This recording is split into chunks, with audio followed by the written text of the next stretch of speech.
अस्सलाम वालेकुम students, this is doctor Hamza Tanzeel और आज हम डिस्कस करेंगे अपने सेकंड ईयर के चैप्टर नंबर 1 होमियोस्टेसिस के पास्ट पेपर के शॉर्ट क्वेश्चंस और उनके एमसीक्यूज़। तो डियर स्टूडेंट्स, हम सबसे पहले स्टार्ट करेंगे शॉर्ट क्वेश्चन से। सबसे पहला शॉर्ट क्वेश्चन जो आपकी स्क्रीन पे आपको नज़र आ रहा है वो है define homeostasis and mention it's components. तो डियर स्टूडेंट्स, आपको इस शॉर्ट क्वेश्चन के अंदर दो पार्ट्स नज़र आ रहे हैं। सबसे पहला पार्ट है डिफाइन होमियोस्टेसिस और सेकंड पार्ट उसका कंपोनेंट्स है। अगर हम होमियोस्टेसिस की डेफिनेशन देखें तो ये हमारी बुक के फर्स्ट पे लिखी हुई है, the protection of internal environment from the harms of fluctuations in external environment is known as homeostasis. मतलब ये है कि हमारी बॉडी के दो तरह के इन्वायरमेंट हैं, एक एक्सटर्नल इन्वायरमेंट जो हम देख रहे हैं और एक इंटरनल इन्वायरमेंट जो हमारी बॉडी के अंदर है। एक्सटर्नल इन्वायरमेंट में फ्लक्चुएशंस आ रही हैं, चेंजेस आ रही हैं। उस एक्सटर्नल इन्वायरमेंट की फ्लक्चुएशन से इंटरनल इन्वायरमेंट को प्रोटेक्ट करना, ये हमारे पास क्या होता है, होमियोस्टेसिस। और जैसे कि आप होमियोस्टेसिस के वर्ड मीनिंग से वाकिफ़ हैं, homeo mean same and stasis mean state और कंडीशन। सेम स्टेट और same condition of the body को क्या बोलते हैं, होमियोस्टेसिस। अब अगर हम इसके कंपोनेंट्स की बात करें तो कंपोनेंट्स की अगर हम डिस्कस करें तो वो लिखा हुआ है most susceptible components of internal environment that may be affected by fluctuations in external environments are water, solutes and temperature. Also, the mechanism an organism has adapted to eliminate harmful nitrogenous waste depend upon the availability of water. अब ये point थोड़ा सा समझें students, ये अक्सर short question board में आता है। Define homeostasis and mention it's components. Homeostasis को तो आपने डिफाइन कर लिया, the protection of internal environment from the harms of fluctuations in external environment. मैंने भी बताया कि दो तरह के इन्वायरमेंट हैं, एक्सटर्नल और इंटरनल। एक्सटर्नल इन्वायरमेंट में फ्लक्चुएशंस आती हैं, चेंजेस आती हैं। अगर आप देखें तो सुबह, दोपहर, शाम, तीनों टाइम पे आपके टेम्परेचर में डिफरेंसेस होते हैं। तो एक्सटर्नल इन्वायरमेंट में चेंजेस जब आती हैं तो वो हमारे इंटरनल इन्वायरमेंट को भी चेंज करने की कोशिश करती हैं, हमारे इंटरनल इन्वायरमेंट पे भी असरअंदाज होती हैं। अब हमारे इंटरनल इन्वायरमेंट के वो कंपोनेंट्स जो इफ़ेक्ट होते हैं एक्सटर्नल इन्वायरमेंट की चेंजेस से, उसने उनका पूछा आपसे, तो वो कौन कौन से हैं, वाटर, सल्यूट्स एंड टेम्परेचर। और साथ में उसने क्या बताया, हार्मफुल नाइट्रोजनस वेस्ट। तो अगर आपको बोर्ड में ये क्वेश्चन आता है तो आपने ये लाजमी मेंशन करना है कि water, salutes and temperature, these are the components of internal environment that may be affected by the fluctuations in external environment and also the process of elimination of nitrogenous waste. Hope से ये question आपको clear हो गया होगा। Second question, what will be a happen when a cell placed in a hypertonic solution and hypotonic solution? अब इस question के अंदर दो कंडीशंस, उसने दो चीज़ें आपसे पूछी हैं। एक उसने पूछा कि क्या होगा जब एक सेल को हम रखेंगे हाइपरटॉनिक सॉल्यूशन के अंदर, और क्या होगा जब हम एक सेल को रखेंगे हाइपोटॉनिक सॉल्यूशन के अंदर। तो सबसे पहले हम डिस्कस करते हैं हाइपरटॉनिक सॉल्यूशन। हम जानते हैं स्टूडेंट्स कि हाइपरटॉनिक सॉल्यूशन क्या होता है। ये एक ऐसा सॉल्यूशन होता है जिसमें सल्यूट्स की कंसंट्रेशन ज़्यादा होती है और सॉल्वेंट मतलब पानी की कंसंट्रेशन इसमें कम होती है। अब एक मैंने बीकर लिया, उस बीकर के अंदर मैंने एक सॉल्यूशन रेडी किया जिसके अंदर मैंने सल्यूट ज़्यादा एंटर किया लेकिन मैंने वाटर उसके अंदर कम डाला। अब मैंने उस सॉल्यूशन के अंदर सेल को रख दिया।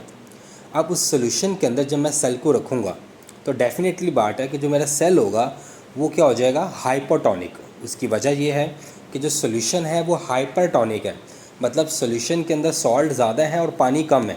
तो उसके मुकाबले में जो अंदर सेल होगा वो क्या होगा, हाइपोटॉनिक। मतलब सेल में सॉल्ट कम होंगे सॉल्यूशन के मुकाबले में और पानी सेल में ज़्यादा होगा किसके मुकाबले में, सॉल्यूशन के मुकाबले में। अब होगा क्या, अब हमें पता है कि वाटर की एक नेचर है वो हमेशा मूव करता है high concentration to lower concentration. अब बीकर जो है उसमें जो सॉल्यूशन है उसमें पानी कम है, सॉल्ट ज़्यादा है, लेकिन जो सेल पड़ा हुआ है अंदर, उस सेल के अंदर पानी ज़्यादा है और सॉल्ट कम है। तो पानी जो है वो सेल से बाहर निकल आएगा high concentration to lower concentration, जिसकी वजह से सेल हमारा क्या होगा, श्रिंक। तो आंसर क्या है, when a cell placed in hypertonic solution the water will move out from cell to solution, in the result the cell became shrink. अब सेकंड कंडीशन है कि अगर हम इस सेल को रख दें हाइपोटॉनिक सॉल्यूशन के अंदर। पहले तो हमें ये समझना है कि हाइपोटॉनिक सॉल्यूशन क्या होता है। ये एक ऐसा सॉल्यूशन होता है डियर स्टूडेंट्स जिसके अंदर सॉल्ट्स कम होते हैं लेकिन वाटर कंसंट्रेशन इसमें क्या होती है, ज़्यादा। मतलब वही बात, हमने एक बीकर लिया, उस बीकर के अंदर हमने वाटर की कंसंट्रेशन ज़्यादा रखी सॉल्यूशन में और सॉल्ट की कम रखी। अब मैंने उसके अंदर एक सेल प्लेस कर दिए तो ज़ाहिर बात है उस सॉल्यूशन के मुकाबले में सेल क्या होगा, हाइपरटॉनिक, कि सेल में सॉल्ट ज़्यादा होंगे, सोल्यूशन के मुकाबले में, और सेल में पानी कम होगा किसके मुकाबले में, सोल्यूशन के मुकाबले में। अब होगा क्या, अब पानी सोल्यूशन में ज़्यादा है और सेल में कम है, और पानी की नेचर है मूव करना higher concentration to lower concentration. तो जो पानी है वो मूव करेगा फ्रॉम सोल्यूशन टू सेल, जिसकी वजह से सेल जो है वो हमारा क्या हो जाएगा, टर्जिड हो जाएगा। तो अगर हम सेकेंड कंडीशन की बात करें तो when a cell place in a hypotonic solution the water will move from solution to cell along concentration gradient, in the result cell became turgid. इसका सिंपल कॉन्सेप्ट इस तरह से स्टूडेंट्स याद रखने कि हाइपरटोनिक सोल्यूशन, ऐसा सोल्यूशन जिसमें salt ज़्यादा है, हाइपर मीन ज़्यादा, tonic mean concentration of solute, जिसमें सॉल्ट ज़्यादा होंगे जिस सोल्यूशन में, इसमें पानी ऑटोमेटिकली कम होगा। और हाइपोटोनिक सोल्यूशन जिसमें सॉल्ट कंसंट्रेशन क्या है, कम, लेकिन इसमें वाटर कंसंट्रेशन ऑटोमेटिकली क्या होगी, ज़्यादा होगी। तो आपने इस तरह से याद कर लेना है कि हाइपरटोनिक में सॉल्ट ज़्यादा है और हाइपरटोनिक में सॉल्ट कम है। ठीक है, अब नेक्स्ट क्वेश्चन की तरफ जाते हैं, क्वेश्चन नंबर 3। अगर हम क्वेश्चन नंबर 3 की बात करें डियर स्टूडेंट्स यहाँ पर, तो क्वेश्चन नंबर 3 हमारे पास कुछ ये है। Third question is define xerophytes and write down its adaptations. तो इसके अंदर भी इसने दो चीज़ें आपसे पूछी हैं स्टूडेंट्स, एक उसने पूछा कि ज़ीरोफाइट्स की डेफिनेशन क्या है, और सेकंड उनमें अडेप्टेशंस क्या है। अडेप्टेशन से मुराद है कि वो अपने आप को इन्वायरमेंट के अंदर एडजस्ट करने के लिए क्या क्या चेंजेस लाते हैं अपने अंदर। तो सबसे पहले डेफिनेशन है ज़ीरोफाइट्स की, हम इसके मीनिंग से जानते हैं। ज़ीरो मीन्स ज़ीरो, ड्राई, और फाइट्स मीन क्या होता है, प्लांट। तो डेफिनेशंस की क्या बनेंगे, the plants which are live in extreme dry conditions, मतलब ऐसे प्लांट्स जो ऐसी कंडीशंस में रहते हैं जहाँ पे वाटर कंटेंट बहुत कम होता है, मतलब जिन्हें हम ड्राई कंडीशंस बोलते हैं। The plants which are lived in extreme dry conditions are called xerophytes. अब हम इसकी अडेप्टेशंस की बात करते हैं जो कि बहुत इंपॉर्टेंट है बोर्ड के लिहाज से। सबसे पहले इसकी अडेप्टेशन क्या है, many xerophytes possess small thick leaves to limit water loss by reducing surface area proportion to the volume. कह रहे हैं कि जितने भी ज़ीरोफाइट्स होते हैं इनके जो लीव्स के साइज़ होते हैं वो स्मॉल होते हैं, क्योंकि जितना लीव्स का सरफेस एरिया छोटा होगा उतनी इवेपोरेशन प्रोसेस में पानी लॉस क्या होगा, कम होगा। Second, their cuticle is thick, waxy and leathery.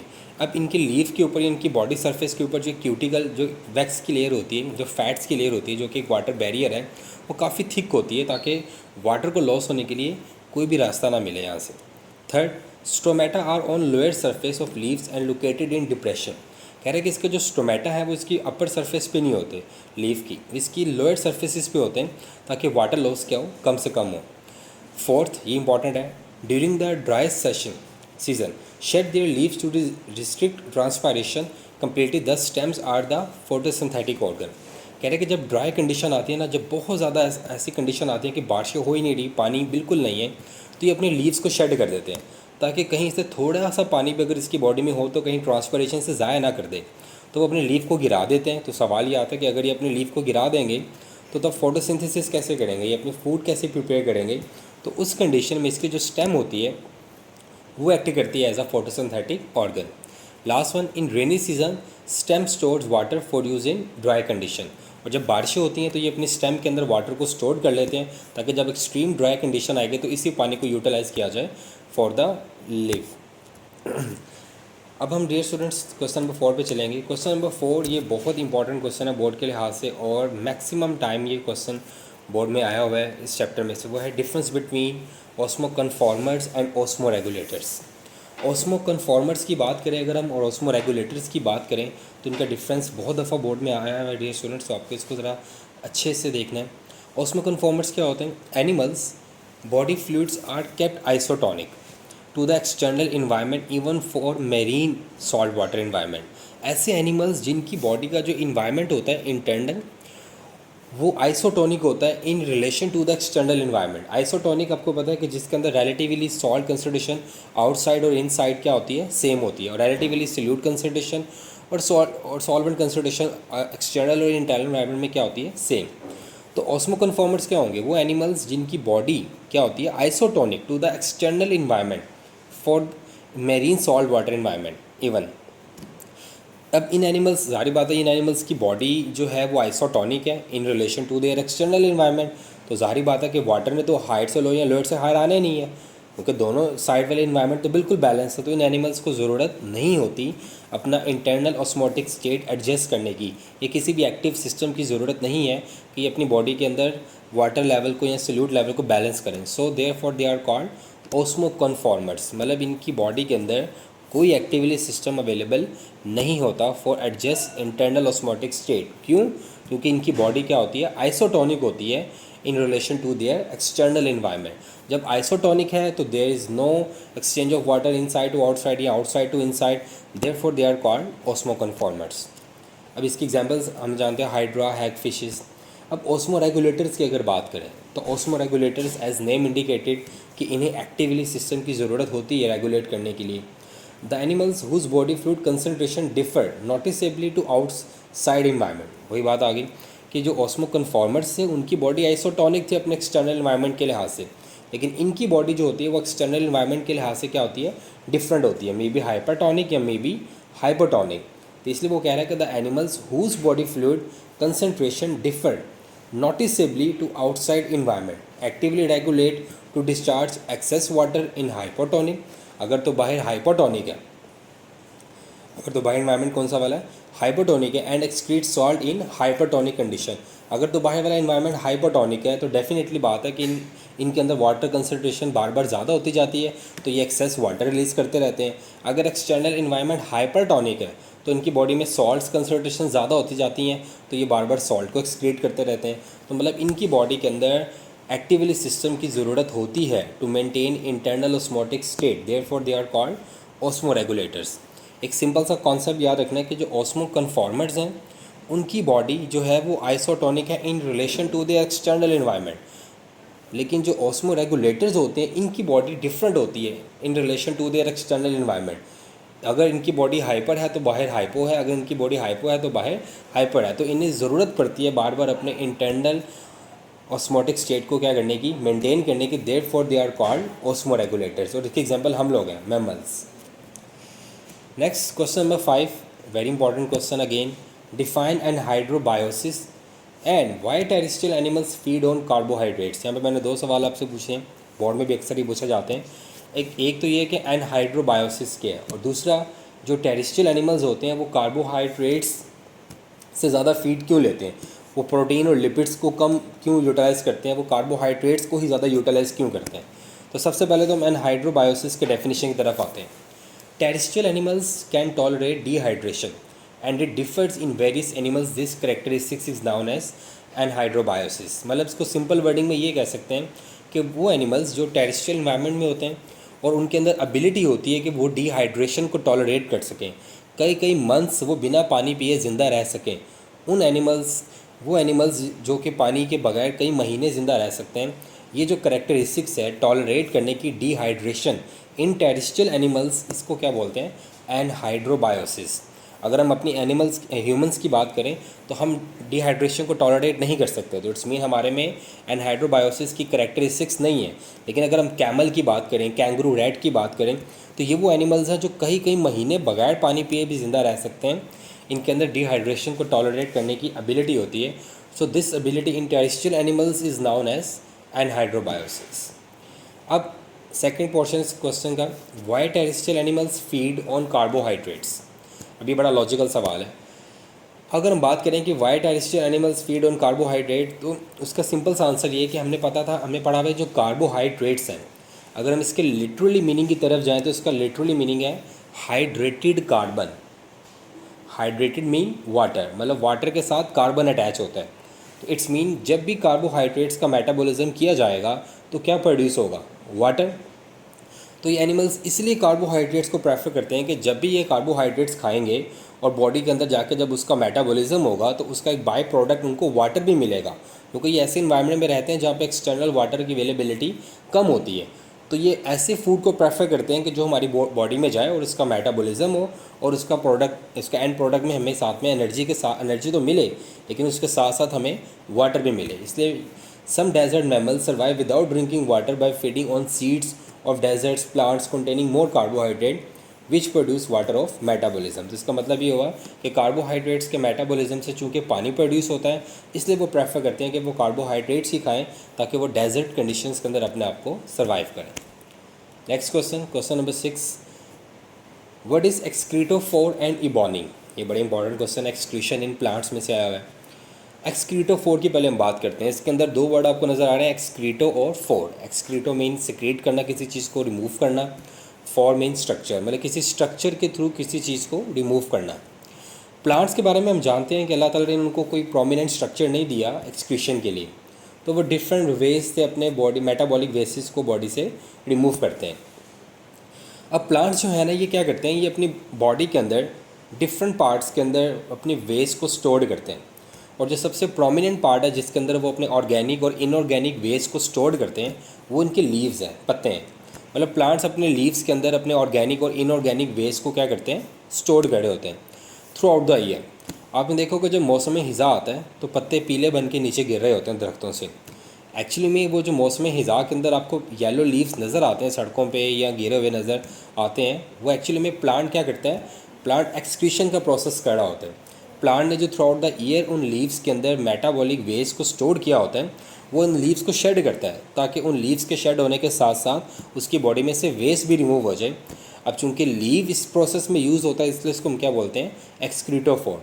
तो यहाँ पे क्या लिखा हुआ है, the leaves are the prominent organ for stored organic and inorganic waste. The falling of yellow leaves in autumn, हिज़ा के मौसम में जो पीले पत्ते गिरते हैं, to get rid of the accumulated waste and because of the reason leave are said to be as excretophore. Is clear? Ebony, अब कुछ दरख्त होते हैं जो अपने वेस्ट को स्टोर करते हैं अपनी ट्रंक के अंदर, स्पेशली अपनी ओल्ड जाइलम के अंदर। आपने चैप्टर नंबर 2 में पढ़ा होगा स्पॉट एंड मूवमेंट के अंदर कि सेकेंडरी जाइलम जो है वो हर साल एक रिंग बनाती है नया। तो वो जो ओल्ड जाइलम होती हैं उनके अंदर प्लांट एक्चुअली में क्या करे होते हैं, वो अपने ओल्ड जाइलम के अंदर वेस्ट को स्टोर करे होते हैं। तो वो जो ओल्ड जाइलम के अंदर वेस्ट स्टोर्ड होते हैं, वो जो ट्री ट्रंक के अंदर वेस्ट स्टोर्ड हो रहे होते हैं, उसकी वजह से वो जो ट्री का ट्रंक होता है वो सेंटर से ब्लैक हो जाता है। ये जो चीज़ है इसको क्या बोलते हैं, इबॉनी। तो some tree deposit strange chemical in their branches and trunk specially in old xylem which is no longer use for water transport. मैंने भी बताया कि हर साल एक नई जाइलम बनती है, तो वो जो ओल्ड जाइलम होती है उसको वो यूटिलाइज कर लेते हैं for the storage of waste, जिसकी वजह से वो ट्रंक, वो वुड, वो सेंटर से ब्लैक नज़र आती है आपको अक्सर। इस प्रोसेस को क्या बोलते हैं, ebony. Next question, question number 7 students, वो हमारे पास है, what are flame cells and why it called flame sales.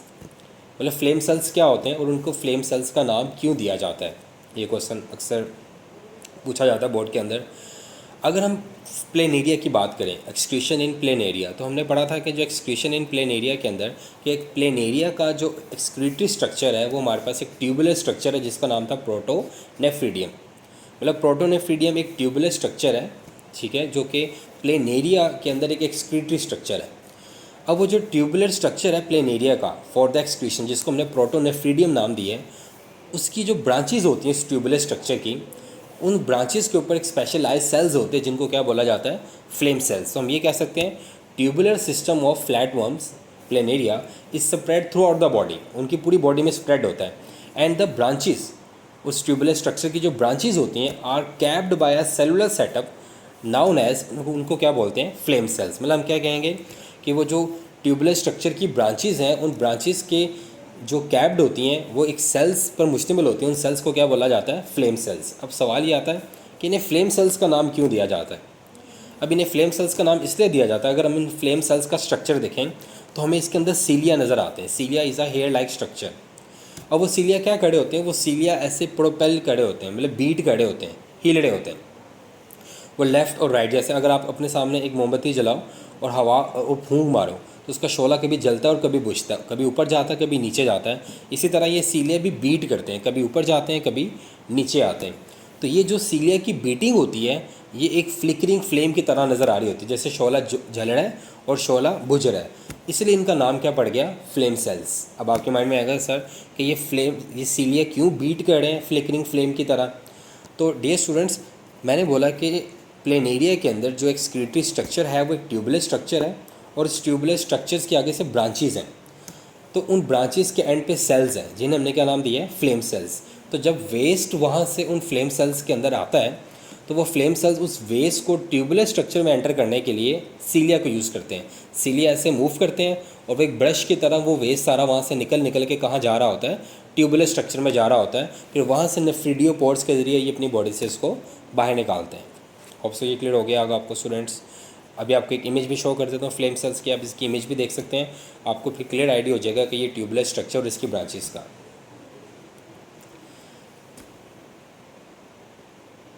Next question number 8। Question number 8 की अगर हम बात करें वो है व्हाट इज़ मालपीजियन ट्यूब्यूल्स। ये अक्सर क्वेश्चन बोर्ड के लिए बहुत इंपॉर्टेंट है कि मालपीजियन ट्यूब्यूल्स क्या होता है।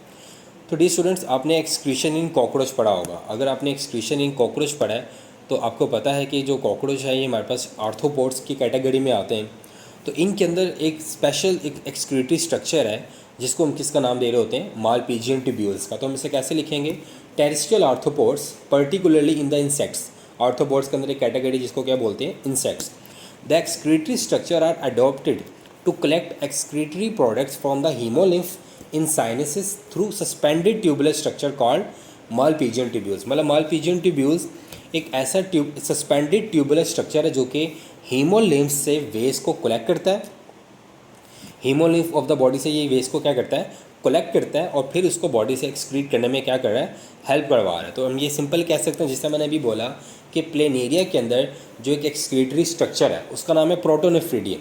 इस तरह अर्थवर्म जब आपने पढ़ा था तो आपने पढ़ा था कि उसका एक्सक्रीटरी स्ट्रक्चर वो है मेटानेफ्रिडियम। इस तरह डियर स्टूडेंट, जो कॉकरोच है वो आर्थ्रोपोड्स के अंदर आता है और आर्थ्रोपोड्स के अंदर वो इंसेक्ट्स की क्लास में आता है।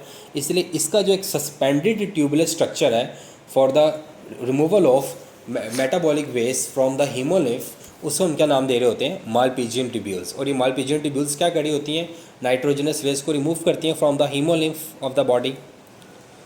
और ये आपने एक बड़ा इंपॉर्टेंट यहाँ पे एक पॉइंट याद रखना है जो कि अक्सर बोर्ड में एमसीक्यूज में आता है कि यही वो एनिमल की क्लास है जिनका एक्सक्रीटरी और न्यूट्रिटिव स्ट्रक्चर क्या होते हैं, कॉमन होते हैं। ये पॉइंट ज़रा गौर से समझना है। हमारा जो एक्सक्रीटरी और न्यूट्रिटिव स्ट्रक्चर है वो डिफरेंट है। जैसे यूरिनरी सिस्टम हमारा अलग है, डाइजेस्टिव सिस्टम हमारा अलग है, लेकिन इनका कॉमन ही है। नेक्स्ट क्वेश्चन नंबर 9 की तरफ आते हैं। ये बहुत ही एक लॉजिकल सवाल है। Why skin is not considered as excretory organ. Excretion पढ़ के आपके माइंड में कॉन्सेप्ट स्टूडेंट्स यही बनता है कि सर एक्सक्रीशन तो होता है किसी भी वेस्ट को रिमूव करना, तो स्वेटिंग भी तो एक तरह का वेस्ट ही है हमारी बॉडी से जो निकल रहा होता है अलॉन्ग वाटर। पानी के साथ साथ कुछ waste, nitrogenous waste and salts ये भी निकल रहे होते हैं। तो वाई वी नॉट सेड कि स्किन एक्सक्रीटरी ऑर्गन नहीं है। तो स्टूडेंट्स इसका आंसर बड़ा लॉजिकल है। The removal of water and salt from sweat gland is the purpose of thermoregulation. हमारी skin no doubt sweat secrete करती है, लेकिन वो स्वेट एक्सक्रीशन के पर्पज़ के लिए कभी भी सक्रीट नहीं करती। वो स्वेट को सक्रीट करती है फॉर द थर्मो रेगुलेशन। आपने देखो कि जब हमें बहुत गर्मी लगती है तो हमें पसीना आना शुरू हो जाता है।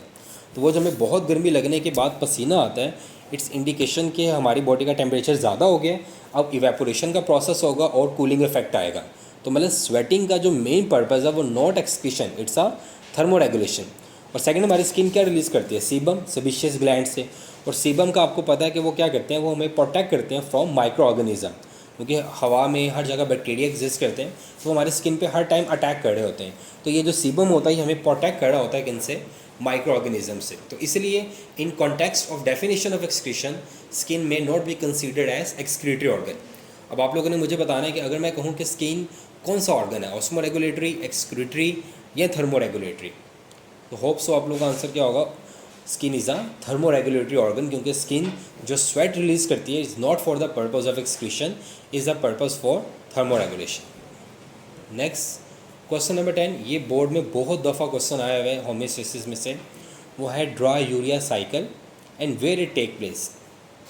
पहले तो डियर स्टूडेंट्स आपको ये समझना है कि यूरिया साइकिल होता क्या है। यूरिया साइकिल का जो मेन पर्पज़ है आपको ये समझना, फिर आपको इसके बारे में पढ़ने में मज़ा आएगा।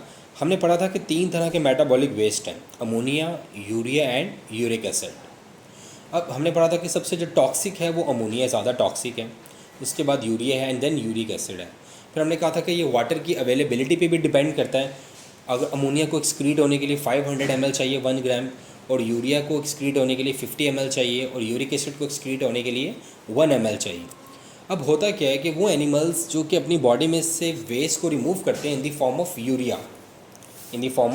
यूरिया, तो उन्हें नीड होती है कि वो अमोनिया को कन्वर्ट करें किसके अंदर, यूरिया के अंदर। तो वो जो अमोनिया को कन्वर्ट करना है किसके अंदर, यूरिया में, that is happen in the urea cycle. अब आप गौर करो कि जब हम अपनी फूड अगर देखें, हमारी फूड में कार्बोहाइड्रेट्स, प्रोटीन, लिपिड्स और वाइटामिन एंड अदर मिनरल्स होते हैं। प्रोटीन की बात करें तो प्रोटीन किससे बनी होती है, अमाइनो एसिड से। अमाइनो एसिड में कौन सा ग्रुप होता है, अमाइनो ग्रुप होता है। तो इसका मतलब है कि हमारी डाइट में जो एक वेस्ट आ रहा है वो तो अमोनिया आ रहा है, तो हम तो यूरिया रिलीज़ करते हैं। इसका मतलब कि हमारी बॉडी के अंदर कहीं ना कहीं उस अमोनिया को कन्वर्ट किया जाता है किसके अंदर, यूरिया में। तो ये जो अमोनिया को कन्वर्ट किया जाता है किसके अंदर, यूरिया में, it take place in a liver, और इस प्रोसेस को हम क्या बोल रहे होते हैं, यूरिया साइकिल। अब यूरिया साइकिल क्या है इसको हम देखते हैं। सबसे पहले जो एक प्रीकर्सर होता है, इसका प्रीकर्सर से मुराद है कि जो ऑलरेडी लिवर के अंदर अवेलेबल होता है। इस साइकिल में जो ऑलरेडी चीज़ एग्जिस्ट करती है उसको बोलते हैं प्रीकर्सर, वो है ऑर्निथीन। ऑर्निथीन ऑलरेडी अंदर अवेलेबल होता है। अब डाइजेशन जब होती है तो प्रोटीन में से क्या निकाला जाता है, अमोनिया निकाला जाता है। अब वो अमोनिया आता है किसके पास, लिवर के पास। अब ऑर्निथीन जो है इसके साथ रिएक्शन करता है अमोनिया और कौन, कार्बन डाइऑक्साइड। तो एक रिजल्ट में एक केमिकल बन जाता है जिसको क्या बोलते हैं, सिट्रोलिन। ऑर्निथीन के साथ किसने रिएक्शन किया, अमोनिया और कार्बन डाइऑक्साइड ने, जिसके रिजल्ट में क्या बन गया, सिट्रोलिन। अब इस सिट्रोलिन के अंदर एक और अमोनिया ऐड होगा, जिसके बाद ये क्या बन जाएगा, आर्जिनिनोसक्सीनेट। अब ये जो आर्जिनिनोसक्सीनेट है इसमें से सक्सीनेट रिमूव होगा तो ये क्या बन जाएगा, आर्जिनिन। फिर इसके ऊपर एक एंजाइम एक्ट करेगा जिसका नाम क्या होगा, आर्जिनेज। तो वो क्या करेगा, वो वहाँ से यूरिया रिलीज़ करवा देगा और दोबारा क्या बन जाएगा, ऑर्निथीन।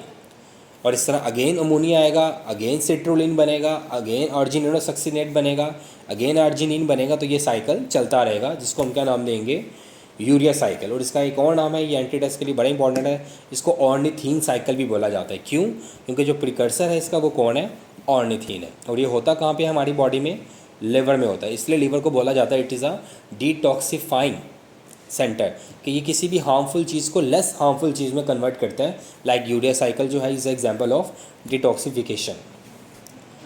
नेक्स्ट क्वेश्चन नंबर 11 है, what is juxtamedullary nephron and vasa recta. अगर हम जक्स्टामेडुलरी नेफ्रॉन और वेज़ा रेक्टा की बात करें तो ये हमें मिलेगा अपना टॉपिक स्ट्रक्चर ऑफ नेफ्रॉन के अंदर। हमने पढ़ा था कि नेफ्रॉन्स दो तरह की होती हैं।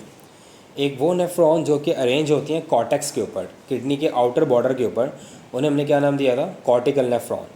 और एक वो नेफ्रॉन होती हैं जो कि अरेंज होती हैं along the border of cortex and medulla, उनको हमने किस चीज़ का नाम दिया था, जक्स्टामेडुलरी नेफ्रॉन। तो जक्स्टामेडुलरी नेफ्रॉन क्या होती हैं, वो नेफ्रॉन जो कि अरेंज्ड होती हैं along the border of cortex, मतलब outer region, and medulla inner region of the kidney. मतलब ये बॉर्डर पे अरेंज होती हैं कॉर्टेक्स और मेडुला के। तो now the question is that कि अगर ये बॉर्डर पे अरेंज है तो इन्हें जक्स्टा कॉर्टिकल क्यों नहीं कहा गया, इन्हें जक्स्टामेडुलरी ही क्यों कहा गया, मतलब मेडुला का वर्ड इनके साथ क्यों लगाया गया, इवन ये बॉर्डर पे है तो इनके साथ मेडुला का वर्ड, डे स्टूडेंट, इसलिए लगाया गया क्योंकि इनका जो ट्यूबुलर सिस्टम होता है वो डीप होता है किसके अंदर, मेडुला में। मतलब इनका ज़्यादा एरिया किसके अंदर है, मेडुला में है as compare to cortex. Therefore they are called juxtamedullary nephron, not a juxta cortical nephron. हमें इसके डेफिनेशन की तरफ आना है कि वो नेफ्रॉन्स जो कि अरेंज होती हैं along the border of cortex and medulla, उन्हें किस चीज़ का नाम दे रहे होते हैं, जक्स्टामेडुलरी नेफ्रॉन। और ये स्पेसिफाई होती हैं किस चीज़ के लिए, for the production of concentrated urine, मतलब एक ऐसा यूरिन जिसमें वाटर कंसनट्रेशन कम होती है और सोल्यूट या सॉल्ट कंसनट्रेशन ज़्यादा होती है। अब वेज़ा रेक्टा क्या होता है, अगर हम जक्स्टामेडुलरी नेफ्रॉन की ही बात करें जिसका काम क्या होता है, कंसनट्रेटेड क्या बनाना, यूरिन, उसके अंदर एक एडिशनल कैपिलरी है। वो एडिशनल कैपिलरी क्या करती है, वो एडिशनल कैपिलरी है वो एक्सटेंड होती है down to form a loop of Henle of vessel, उसको हम क्या बोल रहे होते हैं, वेज़ा रेक्टा। मतलब ये समझ लें कि इन juxtamedullary nephron additional capillary exist करती है जो कि लूप ऑफ हेनले से निकल रही होती है। लूप ऑफ हेनले जहाँ पे यू शेप स्ट्रक्चर बना रहा होता है वहाँ से एक एडिशनल कैपिलरी रेज होती है। उस एडिशनल कैपिलरी को किस चीज़ का नाम दिया जाता है, वेज़ा रेक्टा। और वेज़ा रेक्टा ही मेजर रोल प्ले करती है in the formation of concentrated urine, क्योंकि यहाँ से ये वाटर को मैक्सिमम रीअब्जॉर्ब करवा लेती है जिससे यूरिन हमारा क्या होता है, कंसनट्रेटेड हो जाता है। नेक्स्ट क्वेश्चन नंबर 12 की अगर हम बात करें, difference between afferent and efferent arterioles. ये क्वेश्चन बोर्ड में बहुत दफ़ा आता है और बच्चे इसमें अक्सर बड़े कंफ्यूज हो जाते हैं। एफरेंट और इफरेंट आर्टरियोल्स, जी स्टूडेंट्स, आपको नेफ्रॉन का स्ट्रक्चर याद है। नेफ्रॉन के अंदर एक बोमेंस कैप्सूल होता है, एक कप शेप स्ट्रक्चर होता है, उसके अंदर नेटवर्क ऑफ कैपिलरीज होती हैं और नेटवर्क ऑफ कैपिलरीज के अंदर एक अराइवल होता है और एक डिपार्चर होता है। तो एफरेंट आर्टरियोल्स क्या होती हैं? एफरेंट आर्टरियोल्स वो होती हैं जिसके थ्रू ब्लड आता है किसके अंदर? बोमेंस कैप्सूल के अंदर। तो इसको हम डिफाइन कैसे करेंगे? Glomerular circulate blood through capsule as it arrive through efferent arterioles. मतलब ग्लोमेरुलस जो होता है, वो जो नेटवर्क ऑफ कैपिलरीज होती हैं, उनके अंदर जो ब्लड की अराइवल होती है वो किसके थ्रू होती है? एफरेंट आर्टरियोल्स के थ्रू होती है।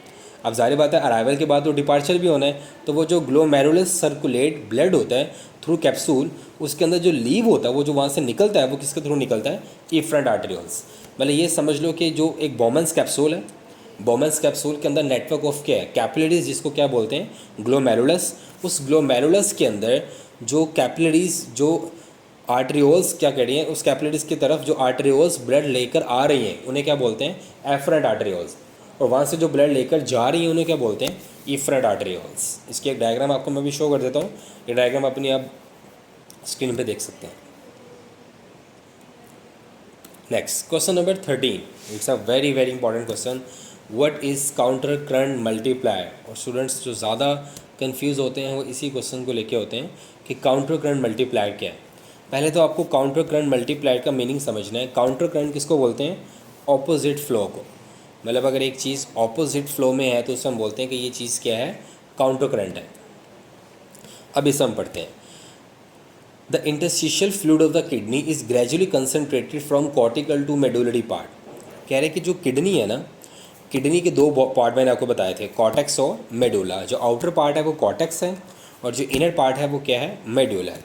अब वो कह रहे हैं कि जब हम कॉर्टेक्स से मेडुला की तरफ आते हैं तो किडनी जो है वो ज़्यादा कंसनट्रेटेड होती जाती है, उसके अंदर सॉल्ट्स की कंसनट्रेशन क्या होती जाती है? ज़्यादा।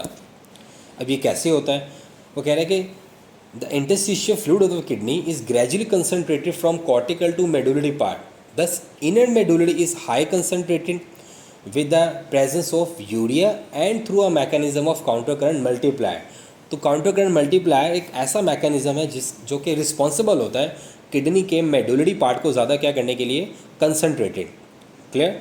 अब सवाल ये है कि इस मैकेनिज्म में होता क्या है। पहली बात आपको इसका ऑब्जेक्टिव पता होना चाहिए। सॉरी, ऑब्जेक्टिव इसका क्या है कि इसका काम किडनी के मेडुलरी पार्ट को ज़्यादा क्या बनाना है? कंसनट्रेटेड बनाना है। अब ये कैसे बनाता है? This mechanism causes gradually osmotic outflow of water from the filtrate back to kidney as it passes downward in the descending loop of Henle। ये क्या करता है? ये descending loop of Henle से किस चीज़ को निकलवा रहा है बाहर? osmotic outflow किसका करवा रहा है? वाटर का। Furthermore, आगे ये क्या करवाता है? ascending loop of Henle does not allow outflow of water। अब ascending loop of Henle से पानी तो बाहर नहीं आता, its filtrate instead actively transports sodium ions into kidney interstitium to sustain its high concentration। तो आप ये समझ लीजिए स्टूडेंट्स के जो यू शेप स्ट्रक्चर होता है उसे हम बोलते हैं लूप ऑफ हेनले। जो नीचे की तरफ आता है वो डिसेंडिंग है, जो ऊपर की तरफ जा रहा है वो असेंडिंग है। डिसेंडिंग लूप ऑफ हेनले से आउटफ्लो ऑफ क्या हो रहा है? वाटर। लेकिन असेंडिंग लूप ऑफ हेनले से आउटफ्लो ऑफ वाटर नहीं होता। वहाँ से कौन से आयंस होते हैं? सोडियम को आयंस को एक्टिवली वहाँ से निकलवाया जाता है ताकि किडनी का मेडुलरी पार्ट क्या रहे? कंसनट्रेटेड रहे। तो ये जो ऑपोजिट फ्लो होता है, डिसेंडिंग में नीचे की तरफ, असेंडिंग में ऊपर की तरफ, और दोनों में से स्ट्रक्चर्स को निकलवाया जाता है, therefore it is called counter current multiplier. और एमटी कैट के अंदर ये क्वेश्चन बहुत दफ़ा आया हुआ है कि काउंटर करंट मल्टीप्लायर नेफ्रॉन के किस पार्ट पे अप्लाई होता है? तो वो किस पार्ट पे अप्लाई होता है? लूप ऑफ हेनले पे अप्लाई होता है। और उसका काम किडनी के मेडुलरी पार्ट को क्या बनाना है? Concentrated. How? By outflow of water from the descending loop of Henle and actively transport of sodium ions from ascending loop of Henle। Hope so it's clear। Now the question number 14, name the hormone which affects on the nephrons। ये बड़ा question एक logical है कि वो hormones के नाम बताओ जो कि नेफ्रॉन पे एक्ट करते हैं। तो आपने ये पढ़ा हुआ है कि दो हार्मोन्स हैं जो कि नेफ्रॉन पे एक्ट करे होते हैं। एक आपने पढ़ा था एल्डोस्टेरोन और एक आपने क्या पढ़ा है? ADH। पहले हम एल्डोस्टेरोन की बात करेंगे। अगर हम एल्डोस्टेरोन की बात करें तो एल्डोस्टेरोन का काम क्या होता है? एल्डोस्टेरोन का काम होता है एक्टिवली अपटेक करवाना किस चीज़ को? सोडियम आयंस को from ascending loop of Henley. मतलब अभी हमने बात पीछे की है काउंटर करंट मल्टीप्लायर के अंदर कि एक्टिवली सोडियम आयंस को निकलवाया जाता है असेंडिंग लूप ऑफ हेनले से। तो ये काम एक हार्मोन्स के थ्रू करवाया जाता है और उस हार्मोन का नाम क्या है? एल्डोस्टेरोन। अभी हार्मोन आता कहाँ से है? ये एड्रीनल कॉर्टेक्स से आता है। आपने चैप्टर 3 में पढ़ा है कोऑर्डिनेशन एंड कंट्रोल के अंदर कि वो जो एड्रीनल ग्लैंड होता है इसके दो पार्ट होते हैं, कॉर्टेक्स और मेडुला। तो एड्रीनल कॉर्टेक्स से एक हार्मोन आता है जिसका नाम एल्डोस्टेरोन है, और ये एल्डोस्टेरोन एक्ट करता है असेंडिंग लूप ऑफ हेलने के ऊपर, और वहाँ से एक्टिव अपटेक ऑफ क्या करवाता है, सोडियम आयन। सेकेंड हार्मोन जो है वो है ADH, एंटी डायूरेटिक हार्मोन। ये कहाँ से आता है, ये ब्रेन से आता है, पोस्टीरियर पिट्यूटरी ग्लैंड से। ये भी आपने कोऑर्डिनेशन एंड कंट्रोल में पढ़ा है। और ये पोस्टीरियर पिट्यूटरी ग्लैंड से आके एक्ट करता है नेफ्रॉन के ट्यूबुलर पार्ट के ऊपर और कलेक्टिंग ट्यूब्यूल्स के ऊपर, और वहाँ से ये क्या करवाता है, वहाँ से ये वाटर को रिलीज़ करवाता है, वहाँ से ये वाटर को बैक करता है ब्लड के अंदर। मतलब वाटर की जो रीअब्जॉर्प्शन है वो ADH ने करवानी है, एंटी डायूरेटिक हार्मोन ने करवानी है, और एक्टिवली सोडियम आयंस को जो निकलवाना है वो किसने निकलवाना है, एल्डोस्टेरोन ने निकलवाना। मतलब जो नेफ्रॉन्स में से सोडियम और वाटर जो फिल्ट्रेट से बैक निकल रहे थे, ADH का काम वाटर को रीअब्जॉर्ब करवाना है। कहाँ से करवाना है, डिस्टल ट्यूब्यूल से और कलेक्टिंग ट्यूब्यूल से, मतलब tubular part of the nephron से हम ओवरऑल ये कह सकते हैं। और एल्डोस्टेरोन का काम क्या करवाना है, एक्टिवली अपटेक ऑफ सोडियम करवानी है। कहाँ से, असेंडिंग लूप ऑफ हेलन से। नेक्स्ट क्वेश्चन नंबर 15 की तरफ जाते हैं। Mention the chemical nature of kidney stones and mention it's incidence. ये बहुत इंपॉर्टेंट है कि किडनी स्टोन्स कितनी किस्म के होते हैं और ये कितने परसेंट होते हैं। अगर हम किडनी स्टोन्स की बात करें केमिकल नेचर की बेस के ऊपर, तो बेटा हम जानते हैं कि 3 तरह के होते हैं, कैल्शियम ऑक्सलेट, कैल्शियम फॉस्फेट और यूरिक एसिड। कैल्शियम ऑक्सलेट ये सबसे ज़्यादा होता है और ये 70% होता है। ये आपने पढ़ा था कि हाइपरकैल्सीमिया और हाइपर ऑक्सलेरिया ये 2 मेटाबॉलिक कंडीशन होती हैं। अगर ये हमारी बॉडी में दोनों कंडीशन एग्जिस्ट करती हैं तो डेफिनेटली कैल्शियम ऑक्सलेट स्टोन होने के चांसेस क्या हैं, ज़्यादा है। उसके बाद है कैल्शियम फॉस्फेट, ये तकरीबन 15% होता है, और यूरिक एसिड ये 10% होता है। Next, what is extra corporeal shock waves. ये क्वेश्चन बड़ा इंपॉर्टेंट है। हमने लिथोट्रिप्सी तो पढ़ा है कि non surgical removal of kidney stone. अब लिथोट्रिप्सी करते कैसे हैं, लिथोट्रिप्सी के अंदर हम क्या कर रहे होते हैं, हम एक्स्ट्रा कार्पोरियल शॉक वेव्स का इस्तेमाल करते हैं। हम एक्स्ट्रा कार्पोरियल शॉक वेव्स को यूज़ करते हैं एक मशीन से जो कि बॉडी के आउटसाइड होती है, और वो इन वेव्स को थ्रो करती है बॉडी के इनसाइड जहाँ पे क्या पड़ा होता है, स्टोन। मतलब ये एक तरह की रेडिएशंस है, एक्स्ट्रा कार्पोरियल शॉक वेव्स। ये रेडिएशंस हैं जो मशीन से गिराई जाती हैं किसके ऊपर, किडनी स्टोन के ऊपर। अब उसके रिजल्ट में क्या होता है, जब वो किडनी स्टोन के ऊपर ये रेडिएशन गिरती हैं तो ये स्टोन को ब्रेक कर देती हैं इनटू अ टाइनी पीसेस, एक रेत की तरह कन्वर्ट कर देती हैं। फिर उस पेशेंट को पानी पिलाया जाता है मैक्सिमम, जिससे वो यूरिनेशन करता है, और उस यूरिनेशन के रिजल्ट में क्या होता है, वो सैंड जो कि पहले स्टोन होती है उसकी बॉडी में से निकल जाती है। तो मतलब एक्स्ट्रा कार्पोरियल शॉक वेव्स का कॉन्सेप्ट आपके माइंड में ये होना चाहिए कि ये ऐसी वेव्स होती हैं जो कि लिथोट्रिप्सी के प्रोसीजर में हम यूज़ करते हैं, या गॉल ब्लैडर स्टोन्स के प्रोसीजर में हम यूज़ करते हैं, जिसका काम क्या होता है कि ये स्टोन पे फॉल की जाती है फ्रॉम आउटसाइड द बॉडी, जिसकी वजह से ये स्टोन को ब्रेक कर देती है इनटू सैंड, और फिर इसको बॉडी से रिमूव कर दिया जाता है through urine. Next question, what is haemodialysis and peritoneal dialysis. ये क्वेश्चन भी बहुत इंपॉर्टेंट है कि हीमोडायलिसिस क्या होता है और पेरिटोनियल डायलिसिस क्या होता है। सबसे पहले हम हीमोडायलिसिस को डिस्कस करेंगे, लेकिन उससे पहले हमें पता होना चाहिए कि डायलिसिस क्या है। समटाइम किसी केमिकल या किसी फिजियोलॉजिकल इशू की वजह से हमारी किडनी जो है वो फेल हो जाती है, तो हमें तो अपनी बॉडी का ब्लड क्लीन करना है, अदरवाइज़ हमारी बॉडी के ब्लड में इतने मेटाबॉलिक वेस्ट इकट्ठे हो जाएंगे कि ये हमारे लिए डेथ कॉज कर सकते हैं इवन। तो हमें क्या करना होता है, हमें फिर एक प्रोसीजर है जिसको क्या बोलते हैं, डायलिसिस। हमें इसके थ्रू अपने ब्लड को मेटाबॉलिक वेस्ट से क्लीन करना होता है। तो हम ये सिंपल ये कह सकते हैं the artificial cleaning of blood, इसको क्या बोलते हैं, डायलिसिस। अब ये डायलिसिस 2 तरह से किए जा सकते हैं, एक हीमोडायलिसिस और एक पेरिटोनियल डायलिसिस। अब हम देखते हैं दोनों बारी बारी। सबसे पहले हीमोडायलिसिस की बात करेंगे कि हीमोडायलिसिस क्या होता है। तो हीमोडायलिसिस के मीनिंग्स पे आते हैं। Haemo mean blood, dialysis mean cleaning, तो इसका मीनिंग क्या होगा, क्लीनिंग द ब्लड। अब इसमें क्या होता है, इसके अंदर जो ब्लड होता है वो एक मशीन से गुजारा जाता है, और उस मशीन के अंदर एक फ्लूइड होता है जिसे हम क्या बोल रहे होते हैं, डायलाइज़र। और यही मेन चीज़ है डायलाइज़र, क्योंकि डायलाइज़र एक ऐसा फ्लूइड होता है, एक ऐसा केमिकल होता है जो कि मेटाबॉलिक वेस्ट को ब्लड से अलग कर देता है। तो क्या होता है कि हम ब्लड को गुजारते हैं एक मशीन में से, उस मशीन में क्या पड़ा होता है, डायलाइज़र फ्लूइड होता है। अब एक तरफ डायलाइजर फ्लूइड पड़ा होता है एक कंपार्टमेंट में और एक कंपार्टमेंट में से क्या गुजर है, ब्लड गुजर है। अब जो ब्लड उस में से गुजरता है मशीन में आता है, कंपार्टमेंट में से गुजर रहा होता है, तो उसके साथ ही डायलाइजर फ्लूइड पड़ा होता है। वह डायलाइजर फ्लूइड उस ब्लड में से क्या निकालता रहता है, वेस्ट को निकालता रहता है। इन दोनों कंपार्टमेंट्स के बीच में एक मेम्ब्रेन होती है, ठीक है।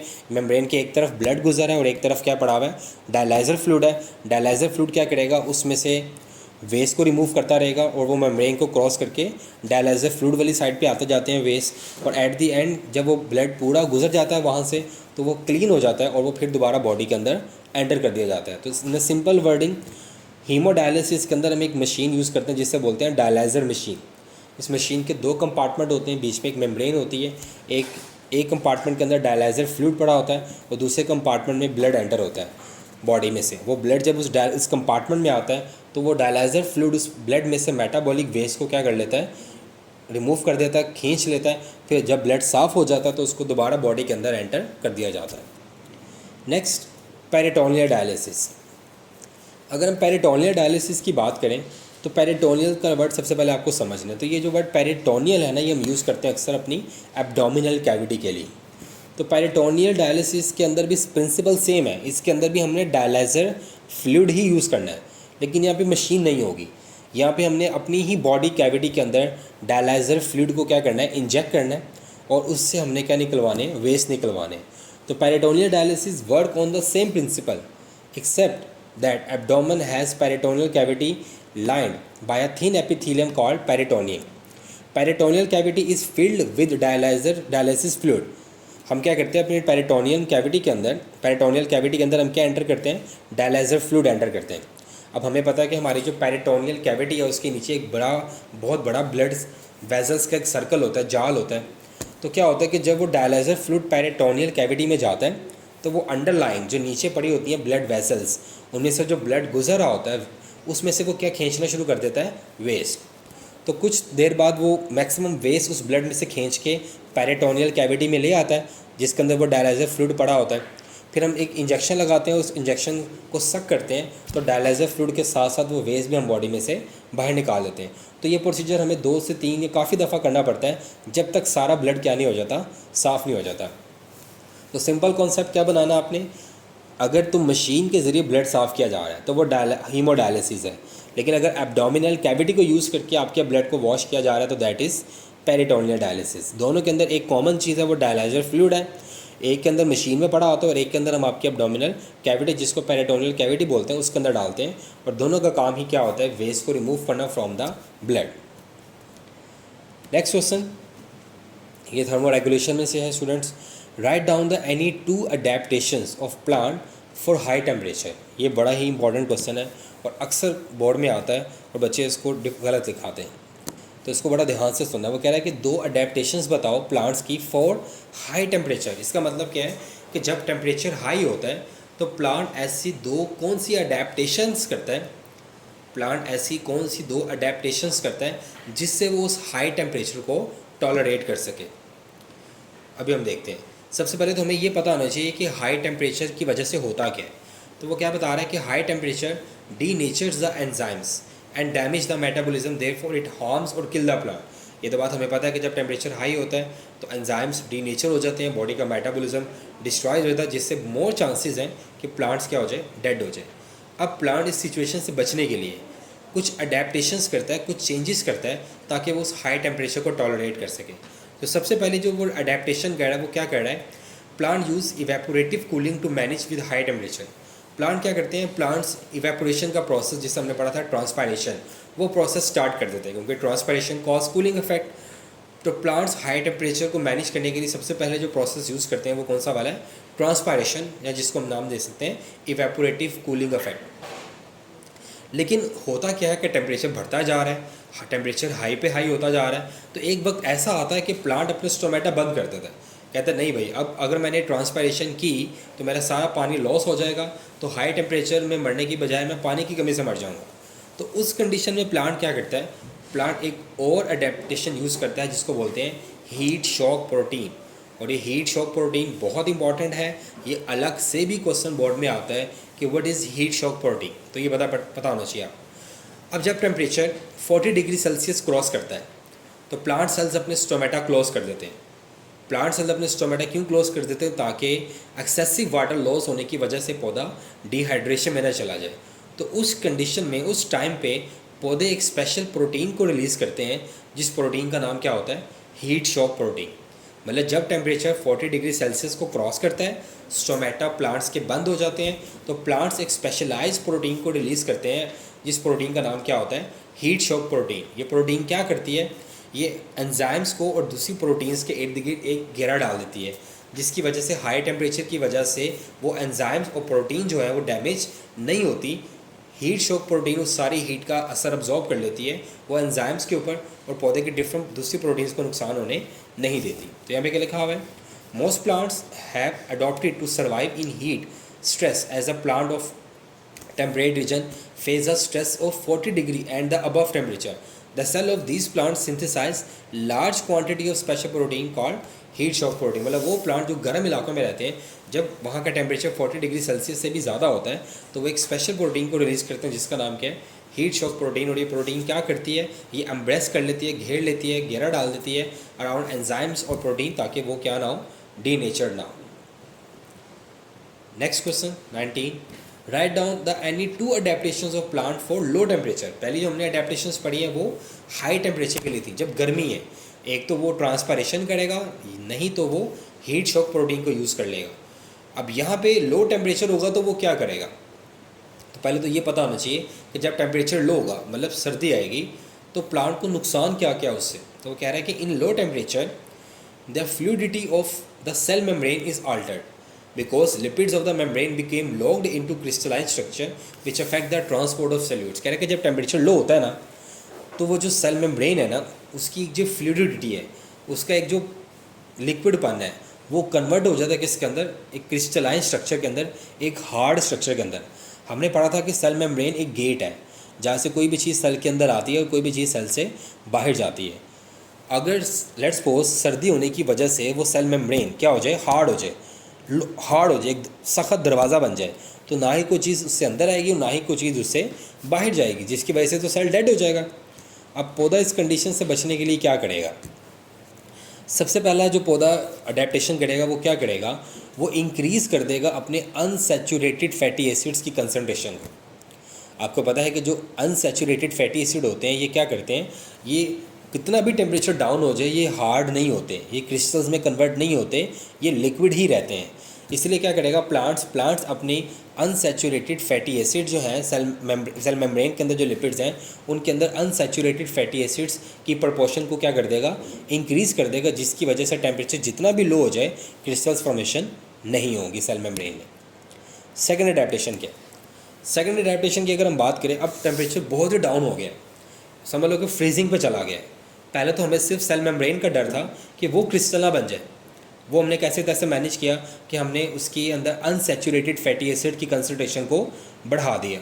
अब तो इतना टेम्परेचर डाउन हो गया है कि साइटोप्लाज्म के अंदर जो पानी है, अब तो वो फ्रीज़ होना शुरू हो जाएगा।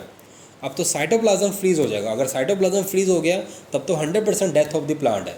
इस कंडीशन के अंदर एक फिनोमेना यूज़ होता है जो कि बहुत इंपॉर्टेंट शॉर्ट क्वेश्चन है, वो है सुपर कूल इफेक्ट। ये क्वेश्चन बोर्ड में बहुत दफ़ा आया हुआ है, बहुत इंपॉर्टेंट क्वेश्चन है। What is super cool effect? कि सुपर कूल इफेक्ट क्या होता है? तो स्टूडेंट, सुपर कूल इफेक्ट क्या होता है? The plants native to cold region such as oaks, maples, roses and other plants have adapted to bring changes in solute composition of the cell. मतलब इसके अंदर क्या होता है सुपर कूल इफेक्ट के अंदर?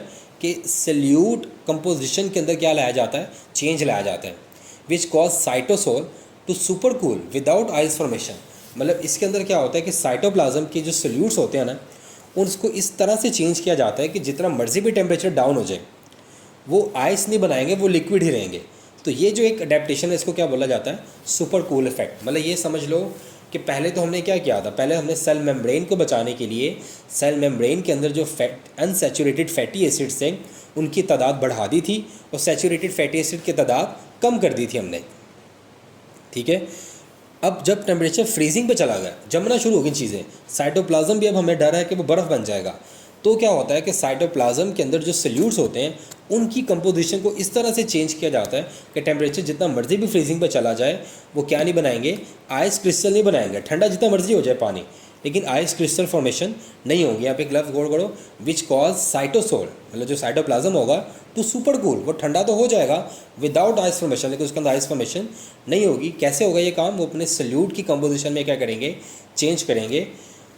इसको हम क्या नाम दे रहे होते हैं? Super cool effect. Although ice crystals may form in the cell wall, कह रहे हैं कि सेल वॉल के अंदर आइस क्रिस्टल बन सकते हैं क्योंकि सल्यूट कंपोजिशन चेंज कहाँ की जा रही है?